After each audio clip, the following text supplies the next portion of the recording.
my name is Lori, for those that don't know me, and I'm going to be reading from Ruth chapter 2. Now Naomi had a relative of her husband's, a worthy man of the clan of Elimelech, whose name was Boaz.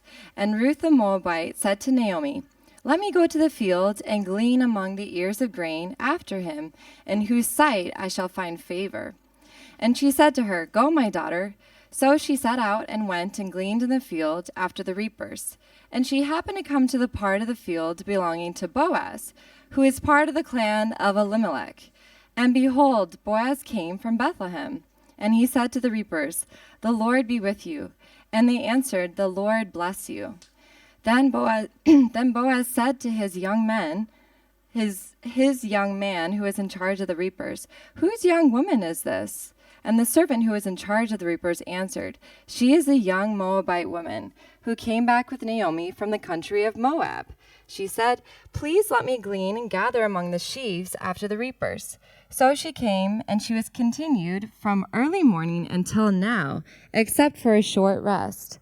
Then Boaz said to Ruth, "Now listen, my daughter, do not go to glean in another field or leave this one, but keep close to my young women.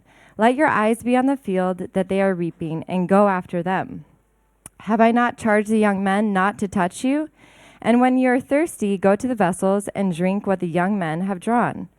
Then she fell on her face, bowing to the ground, and said to him, "Why have I found favor in your eyes, that you should take notice of me, since I am a foreigner?" But Boaz answered her, "All that you have done for your mother-in-law since the death of your husband has been fully told to me, and how you left your father and mother in your native land and came to a people that you did not know before. The Lord repay you for what you have done, and a full reward be given to you by the Lord, the God of Israel, under whose wings you have come to take refuge." Then she said, "I have found favor in your eyes, my Lord, for you have comforted me and spoken kindly to your servant, though I am not one of your servants." And at mealtime, Boaz said to her, "Come here and eat some bread, and dip your morsel in the wine." So she sat beside the reapers, and he passed to her roasted grain. And she ate until she was satisfied, and she had some left over. When she rose to glean, Boaz instructed his young men, saying, "Let her glean even among the sheaves, and do not reproach her. And also pull out some from the bundles of her for her, and leave it for her to glean, and do not rebuke her." So she gleaned in the field until evening, and then she beat out what she had gleaned, and it was about an ephah of barley. And she took it up and went into the city. Her mother-in-law saw what she had gleaned.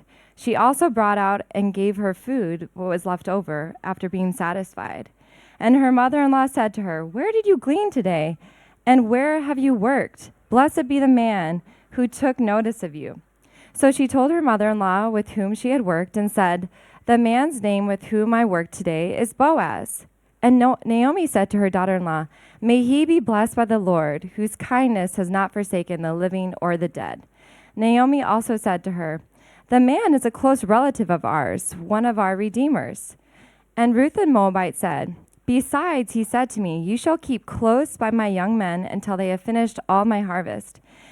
And Naomi said to Ruth, her daughter-in-law, "It is good, my daughter, that you go out with his young woman, lest in another field you will be assaulted." So she kept close to the young woman of Boaz, gleaning until the end of the barley and wheat harvest, and she lived with her mother-in-law.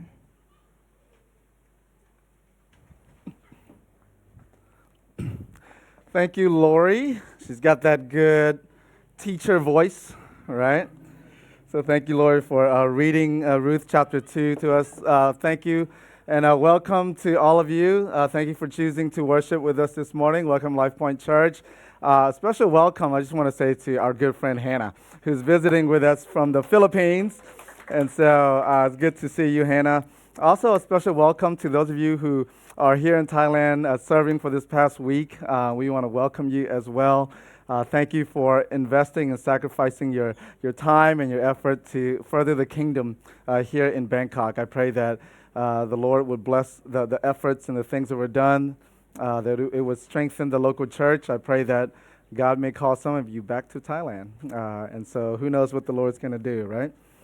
So we are in a series through the book of Ruth, kind of a 4-week limited series, okay, through the book of Ruth that we're calling Love and Loyalty, okay? And so we started it last week, and I know a lot of times when people think of the book of Ruth, they think, of a romantic love story, okay? And so I just want to say from the very front end, okay, Ruth is not a single woman's guide to how to get your Boaz, okay? It is a story of love, for sure. It's a story of God's love. It's a story of God's favor and God's faithfulness. And it's a story that points to Jesus ultimately. It points to God's clearest demonstration of his love for us in the person of Jesus Christ. And so we're going a chapter at a time. Last week, we started in chapter 1. And chapter 1 is the beginning of the story, and it begins in a very tragic way, right? It's a story of a woman named Naomi. She had a husband and 2 sons, and the story starts out with a famine that hit their town in Bethlehem, and Elimelech, the husband, decides to move his family to Moab, the pagan nation that is close to Israel, and it is there in Moab where her husband dies, right? Naomi's husband died, and she became a widow. And then her 2 sons married Moabite women, Orpah and Ruth. And then sometime later, her 2 sons died. And so, the two worst things that could happen to a woman in ancient Israel is for her husband to die and her sons to die.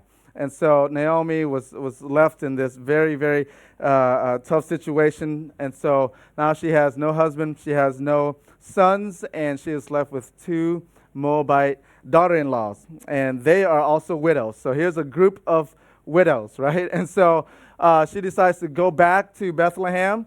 The famine is over, and Orpah leaves.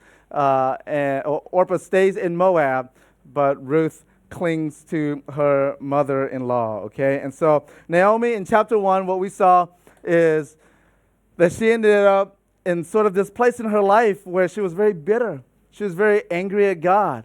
She felt that God had withdrawn his steadfast love from her, that God had dealt bitterly with her. And so that's why when she went back to Bethlehem, she says, "Don't call me Naomi anymore." Remember, the name Naomi means sweet and pleasant. She says, "No, call me Mara," which means bitter, because that is how I feel right now. That is where I am in life. Things are not going the way I wanted it to go. God has not been good to me. I am bitter. And that's where she is in her life. And that's where we are in chapter 1. And that's really a sad beginning to this story, right? And as we read this part of the story, perhaps we may feel a certain way. Perhaps we have felt that way in our own lives. Perhaps we have walked through seasons of life where we've been bitter at God.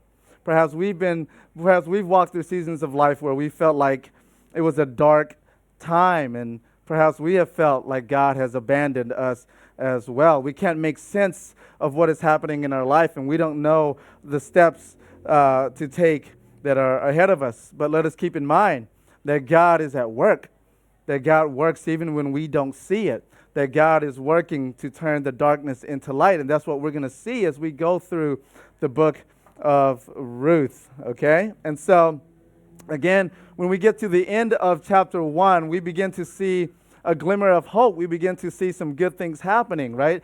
As she was leaving Moab and going to Bethlehem, she sees that her daughter-in-law, Ruth, says, "I'm going with you. Where you go, I will go. Your people will be my people. Your God will be my God." And so Naomi is wondering, why? No, don't do this. Go back with your other sister-in-law. Why would you do this? Why would you come to a land that you don't know? But Ruth was firm in her love and in her loyalty for Naomi. And as we talked about last week, she was also making a commitment of love and loyalty to Naomi's God, to Yahweh as well. And so we begin to see this glimmer of hope in Naomi's life. And chapter 1 ended with verse 22, which says, "And they came to Bethlehem at the beginning of the barley harvest."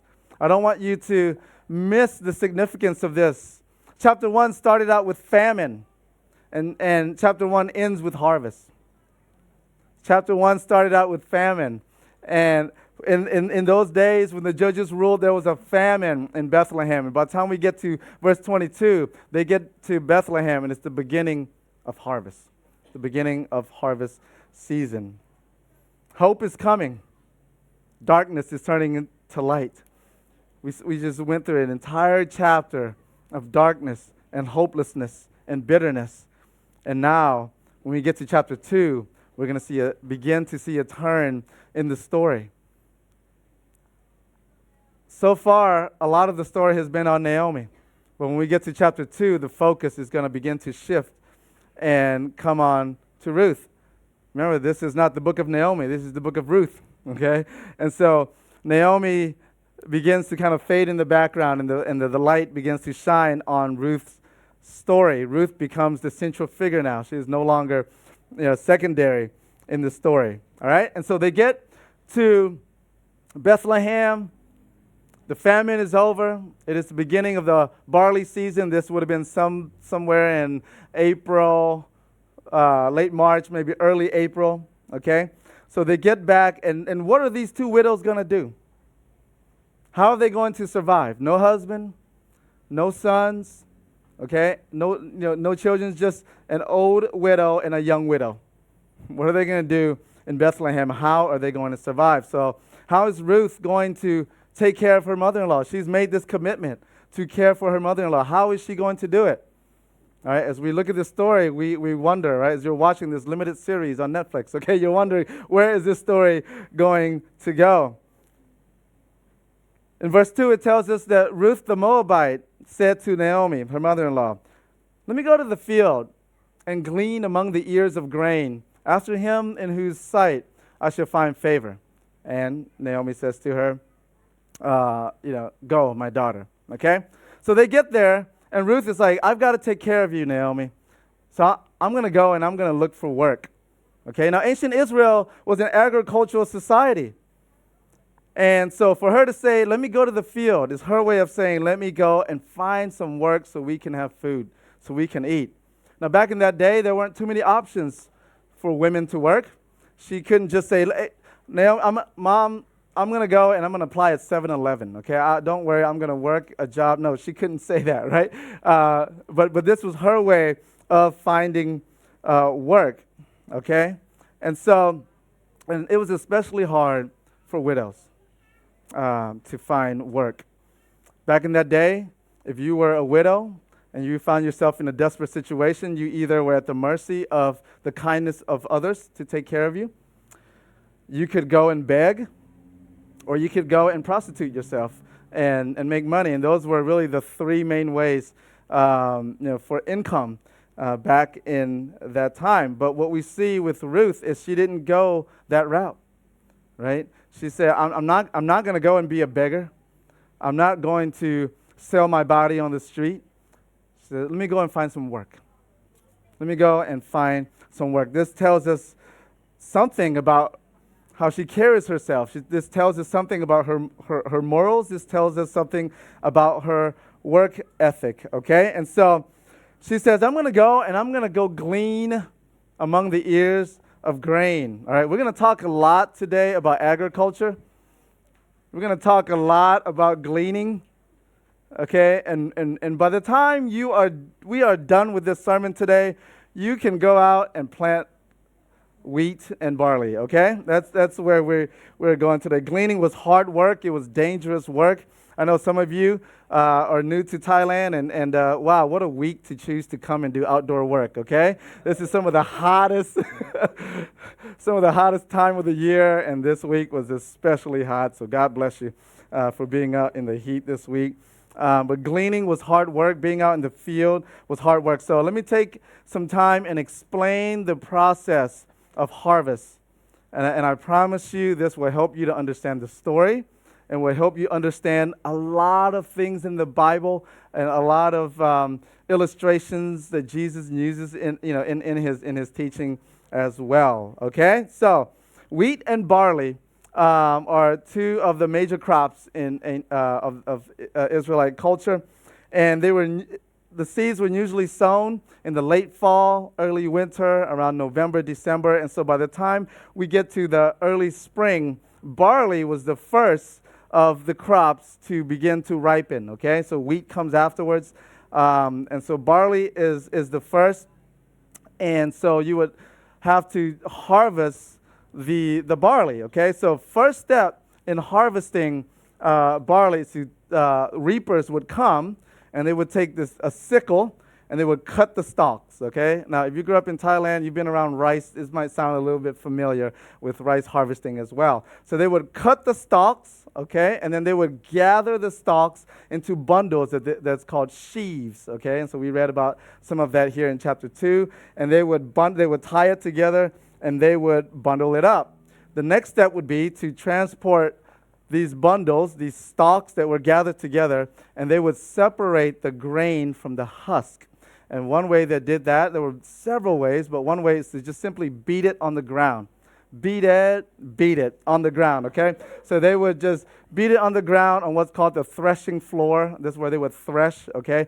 There are different ways to do it. Like I said, they could either just beat it. They would sometimes have animals come and tread the grain, okay? For the oxen to tread the grain, and several ways. But the idea was to separate the grain from the husk, okay? And then the next step would be then to get rid of all the excess parts that they didn't need. So this was a process called winnowing. Winnow, okay? And so they would take this pitchfork, or they would take these big shovels, and they would kind of shuffle it up and throw it in the air, and the wind would blow away the chaff. Okay? Maybe some of John the Baptist's words may be starting to sound familiar to you, okay? And so the grain would fall to the ground, and the chaff would be blown away. Then they would gather the chaff and all of the parts that wasn't the grain, and they would throw it in the fire, okay? And then at the end, people would come back around, and they would pick up the grain, and they would do one more process of separating maybe pieces of rock or small pieces of chaff that did not blow away, and they would separate, okay? And if there were tares in there, okay, plants that were not wheat, this is the process of separating the wheat from the tares, okay? Sound familiar? Okay, and so this was the process, and then they would take the grain and they would store it in the barn. And so this is the process of harvesting. Reapers come, cut, put it in a bundle. Threshers would go and they would thresh it, and then people would come and separate. So Ruth says, I'm going to go out to the fields and I'm going to find work. And what am I going to do? She's going to glean. Okay, and so what is gleaning? Gleaning is where in that first process, right, when they go to cut, sometimes they would miss a stalk. Sometimes the grain would, because of them handling the stalks, the grain would fall to the ground. So there was inevitably leftovers. Okay, and so in the Old Testament law, Moses commanded that field owners, in order to help the poor and help those who did not have their own fields, help those who were hungry, right, those who were destitute, farmers were instructed to not go back and pick up leftovers. Okay, they were also instructed to leave certain parts of the field, the corners and sometimes the sides, as they go through the field and as they are harvesting. Leave those parts. Don't go back and try to completely clean it out. Leave it so that the poor can go back and they could get the leftovers. This was called gleaning. Okay, you with me so far? Good. All right, you ready to go harvest something out there? Okay, some rice. I don't know. Okay, and so this is what Ruth was going out to do, because the law was written that farmers were to leave some left over for foreigners, orphans, and widows. These were the three categories of people that were the most economically, that were the poorest in Israelite society. And so for Ruth, wow, she qualified in two categories, right? She was a foreigner and she was a widow. Okay, and so she was going to go out, find some field, right? Anybody ever been in a job search and you're like, I don't know where, so I'm just going to go out there and find something, right? She didn't have any connections. She didn't know which field to go to. She was just like, I'm just going to go out to a random field, okay? I'm going to go out to a random field, and I'm going to find work, this hard work of gleaning, okay? And she says, notice, if we can get verse 2 up there again. Yep. Notice what she says here in the end of that, okay? She says, I'm going to go glean among the ears of grain after him in whose sight I shall find favor. What is she talking about here? What is she saying? She's saying, I'm just going to give the Thai paraphrase version. I'm going to go look for some work, and I hope that the boss is nice to me. This is what she's saying, okay? I hope that I find favor. I hope that it's safe. I hope that I won't get abused. I hope that I won't get assaulted. I hope that I don't get kicked off the field, okay? Because although there was a law that says, leave this for the foreigners, the orphans, and the widows, they were often vulnerable to the mistreatment of the hired workers, especially women. They were vulnerable to being assaulted. And an Israelite could easily say, get out of here, foreigner. We're hired to do this. Okay? And so she's saying, I'm going to go to a field, and I hope that I can find favor with somebody. I hope somebody will let me work. Okay? And so this is where we are in the story. She says, I'm going to go out to the fields. She hopes to find favor, and favor she finds. Favor she finds. And this is the first part of our of the story here that I want to show you is Ruth experiencing the favor of God. Okay, and this is your first point. You're following along in our sermon notes. Okay, that first point here is the favor of God. In this story, we see Ruth experiencing God's favor. Verse 3, so she set out and she went and gleaned in the field after the reapers. This is one of my favorite phrases in this whole chapter. And she happened to come to the part of the field belonging, here he is, Boaz, okay? Belonging to Boaz, who was the clan of Elimelech, okay? So she goes out, and the text tells us that as she went out to some random field, she happens to come to the part of the field that belongs to Boaz. This is an important part of the story, okay? It shows us how God is working in this story. Remember, so far in this story, it's Naomi and her tragic life, and what are these two widows going to do, and where is the light at the end of the tunnel? How is this story going to turn from tragedy to something good? And this is the first glimpse of it. And it reminds us that God is working behind the scenes, that God is moving the events of our lives to his greater purpose, okay? So what does it mean that she went to the part of the field? So I want you to imagine this, okay? Imagine a checkerboard. Or chess, same thing, right? Imagine a checkerboard, and there's different parts of it, right? Different blocks. Okay, so imagine a big field, and it was separated by these blocks. Each section of the field belonged to a different owner. Okay? So different owners own different parts of the field, and they had their own workers, and they would place stones to create these boundaries in the field. And so Ruth goes to the part that belonged to Boaz. Now, do you think that Ruth accidentally walked into the part of the field that belonged to Boaz?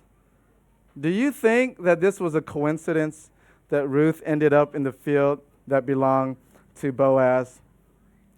It wasn't. But it wasn't Ruth's intentionality. It was the sovereignty of God. When we read this, I checked in the English and I checked in the Thai, and neither of those languages gives us the clear meaning of the Hebrew. In the Hebrew, the way the words are constructed, where it says, and she happened to, it is clear that the author is using a literary device that basically is saying, it's like I was talking to somebody this week about this verse. It's like the literary version of like air quotes, right? And she happened to go to this part of the field. Okay, that's like the best way I can explain this. Okay, but it is obviously saying that she didn't just accidentally go into this part of the field. Okay, it's clear from the text that this was orchestrated by the sovereignty of God, okay? It wasn't by chance. She wasn't the luckiest Moabite widow in all of Bethlehem to chance upon Boaz's field, okay? This was a work of God. You know, as Christians, we don't believe in luck.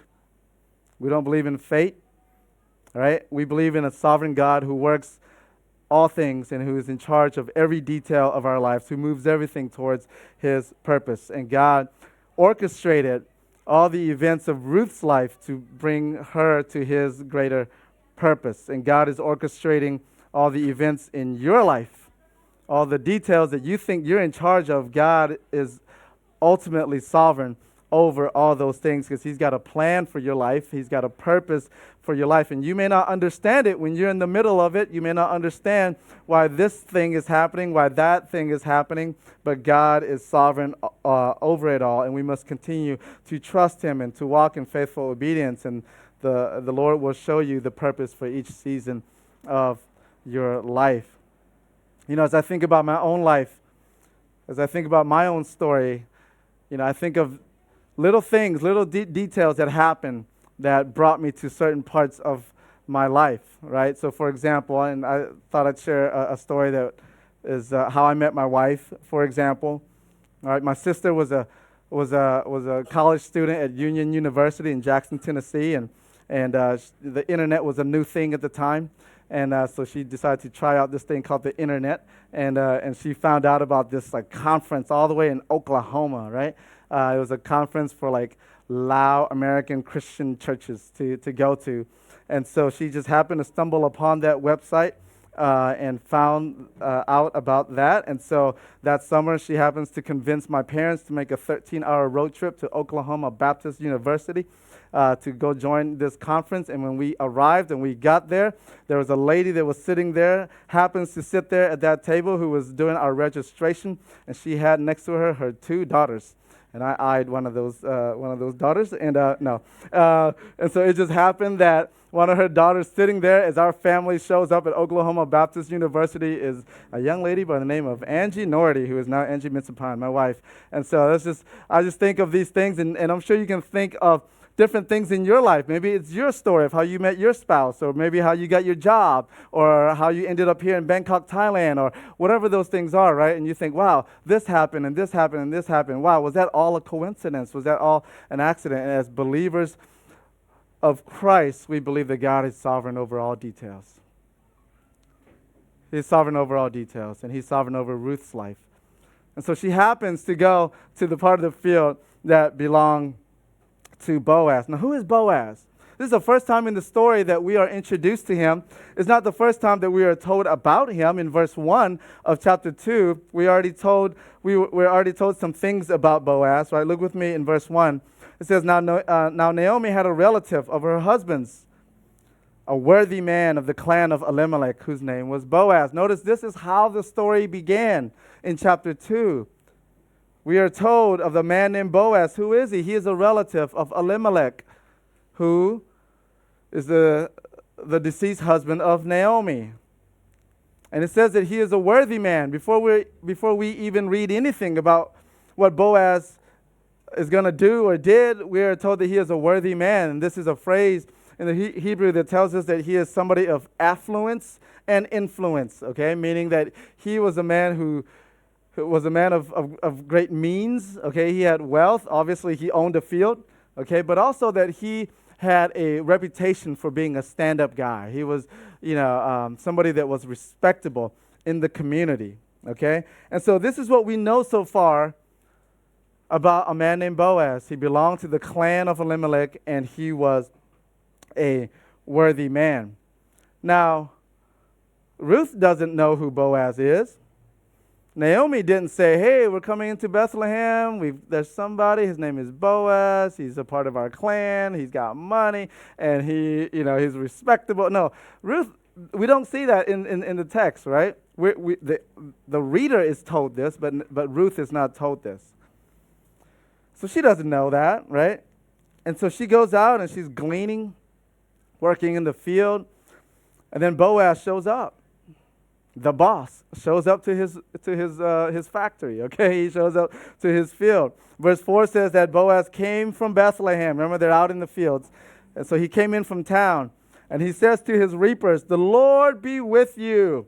And they answered, "And the Lord bless you." This is sort of like their morning devotional. Okay, and so, but this tells us something about Boaz, about what kind of man he is.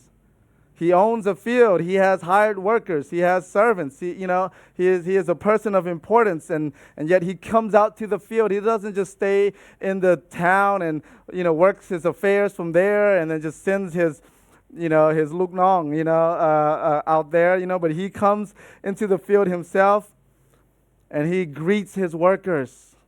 Remember, he's a man of status. He doesn't have to humble himself and come down and talk to his workers, but he does. And what does he say to them? The Lord be with you. Yahweh be with you. Have a great day. As you work, man, work in the strength and the power of Yahweh. And it's obvious that they love him too. They say, "And the Lord bless you." Can you imagine if this happened at your workplace? Now, if you work in the church, okay, that may be common, okay. If you're a missionary, okay, that may be common. But imagine you work in a factory or in an office. Right, Eric, can you imagine this happen at your place? Nope, not going to happen, right? Okay. But this is a man who honored the Lord with his work. He treated his workers with respect, and they respected him as well. So he comes out and he greets his workers, and he says, "Who that?" Right? So he sees somebody, okay? He sees somebody that he doesn't recognize, and he says, "Whose young woman is that?" His supervisor says, "Well, she's not from around here. She's that Moabite widow." Remember, everybody's talking about this. She's that Moabite widow that came back from Moab with Naomi, and Boaz would have already been familiar with her story. He had heard about this Moabite daughter-in-law who left her home, left her culture, left her gods, and she made an oath of love and loyalty to Naomi, her widowed mother-in-law. And here she is, this woman that he had heard about, this Moabite widow. Here she is gleaning in his field. And the report from the supervisor says that not only is she gleaning in your field, but she's a hard worker. She's been working all day. She only took a short break. And so he was impressed. He was impressed not only with her character from what he knew about how she's taking care of her mother-in-law, but he was also impressed with her work ethic. How's Boaz going to respond? Okay, he could have said, "Okay, but she's a foreigner. All right, hey, tell her go somewhere else. There's plenty of fields she can work in." He had no obligation to treat her well. He had no obligation to let her continue to work. He could have treated her with disrespect. He could have treated her with indifference. He could have said, "Okay, whatever." But that's not what he did. That's not what he did. Instead, he offered her protection and provision. He offered her protection and provision, the very things that a widow needs in that day and age and in that culture. So what does he say to her? He says, "Stay here. Keep working in my field. Glean here. Don't go anywhere else. Stay here in my field. Stay with my other young women, the other workers. Stay with them. Wherever they go, you go." All right? He's giving her some protection and some community. He gave her job security, right? He says, "You're going to stay here and continue to glean." And by doing that, he was providing for her. He also protected her. He says, "I've told the young boys, don't think about it. Get your eyes off her, right? Leave her alone." Remember, the women in the field were vulnerable to assault, okay? Sexual assault and abuse, okay? And so he gave her protection by telling the men to stay away from her. He wanted to make sure that Ruth was able to glean and to work without harassment. But there's more. And there's something I really want to point out to you because it's a small detail, but it shows you the extreme kindness and favor that Boaz is showing her. He says, "If you get thirsty, go and drink from the vessels of which the young men have drawn." Okay? What's going on with that detail, okay? It helps to understand the social hierarchy. The workers would leave Bethlehem. They would leave the town in the morning. Right outside the town would be a well where they would go draw the water. They would take the water in these jars and they would go on the field. And this is like their water bottle, okay? And this is where they would drink during the break. When they are at the well, there's a pecking order here. There's status and there's social order here. At the very bottom of that social order was a foreigner. If you're at the well and there's a foreigner, you can tell the Israelite can tell a foreigner, hey, draw that water for me. That's their place in society. Okay, so they're at the lowest. So they would have an obligation to draw water for everybody else. The next step on that level is women. So a man can tell a woman, hey, draw me some of that water. Okay? You see that in different stories scattered throughout the Bible, right? Where a man would show up at a well and tell the young woman to draw for him, okay? Okay, so you see that order. Now Ruth is at the bottom of that order, right? She's a foreigner. She's a woman. And what does Boaz say to her? When you get thirsty, go drink the water that was drawn from whom? The young men. You see that? You see how countercultural that is? You see the extreme kindness that he's showing her, right? He is showing her extreme favor and extreme kindness. This is why she responded the way that she did. The Bible says that she fell down and she bowed down. This is a word that means like to prostrate down as if before a king.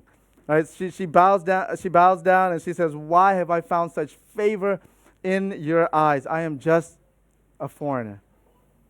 Ruth recognizes this extreme favor that she is experiencing from Boaz. Right? And so Boaz, his response is to bless her. In verse 12, right, he says, the Lord repay you for what you've done, and a full reward be given you by the Lord, the God of Israel, under whose wings you have come to take refuge. He says, I know your story. I've heard about what you're doing for your mother-in-law, and so the Lord bless you. The Lord bless you. Listen, folks, for a man of influence and a man of status to speak to a foreigner widow and to give these words of blessing, this is huge. She's experiencing something that is shocking to her. She's experiencing favor. She's experiencing it through Boaz, but let me tell you, she's experiencing God's favor. She's experiencing the favor of God through Boaz. As I think about this story, I wonder if maybe some of us can think of moments where we've experienced God's favor in our life. Who are some of the Boazes in our life that God has allowed us to experience His favor through their lives? And who can we be a blessing to so they may experience the favor of God through our lives? All right? And so she's experiencing the favor of God. Not only that, okay? And so by the time we get to lunchtime, she's sitting there with the reapers. They're eating, and Boaz hands her some grain, okay? And the way the Hebrew tells us here that he basically handed grain from him to her, okay? And so again, it's just this extreme favor. Now, I do want to say that as we're hearing this story, I don't want us to imagine a romantic scene from like a Thai Lakan, okay? Like, if you've watched some Thai drama, maybe K-drama, I don't know, you might see this moment where the Paeg and the Nang Ek, right? Maybe they're having like lunch or dinner, and then all of a sudden they make eye contact, or he passes food to her, and then the scene just stops and the music comes up, you know what I mean, right? And so, and then it breaks for the commercial, because that's usually where it breaks. And so this is not what's happening here in this scene over lunch, okay? Don't imagine a romantic scene, because that's not what's happening. Boaz is one, he's a lot older than her. Two, there's no romantic interest in this, okay? Now, he's going to marry her, and we'll talk about that in the next couple of chapters. But, it's for a different purpose, okay?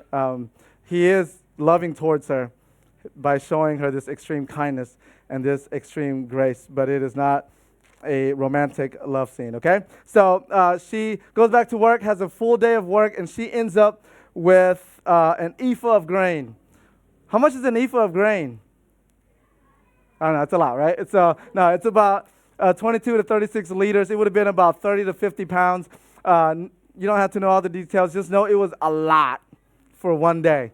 A lot of grain for one day. So she comes back, and of course her mother-in-law is shocked. Imagine if you told your mom, I'm going to go find some work. I don't know where I'm going to work. I don't know how I'm going to get it. And you come back with $10,000, okay? Like, it's like that, okay? Where she comes back, and Naomi's like, whoa, where'd you go today? What kind of field did you end up in, right? Who did you work for? And that's why she says, man, the Lord bless the man. Whoever that man is, whoever is the field owner, bless him, right? And so that's how excited she is.